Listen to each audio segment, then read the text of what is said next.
পর্যন্ত তোমার কর্মনিষ্ঠা, চারিত্রিক দৃঢ়তা, মাতৃসুলভ মমতা, প্রত্যয় তোমাকে স্বতন্ত্র মহিমা দান করেছে। তুমি আপন আলোক শক্তিতে বলিয়ান হয়ে কর্মপ্রবাহকে গতিশীল করে রেখেছ সমস্ত সময় ধরে। তোমার জ্ঞান, সময়ানুবর্তিতা, ধৈর্য, সহ্য শক্তি, স্বাধীনতাবোধ আমাদের অনুপ্রেরণা। এই গুণগুলি নিয়ে তুমি তোমার আগামী জীবন খুব সুন্দর করে কাটাও, এটাই আমাদের বিশ্বাস।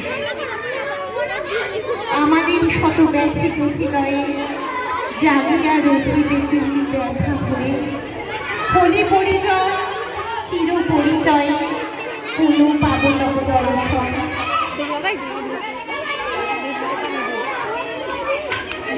আজকের এই অনুষ্ঠানে সভাপতির আসন অলঙ্কৃত করছেন চাঁদপুর দয়াময়ী প্রাথমিক বিদ্যালয়ের প্রধান শিক্ষক মহাশয় মাননীয় শ্রী নিমাই চন্দ্র ঘোষ। স্যারকে আমি অনুরোধ করব মঞ্চে এসে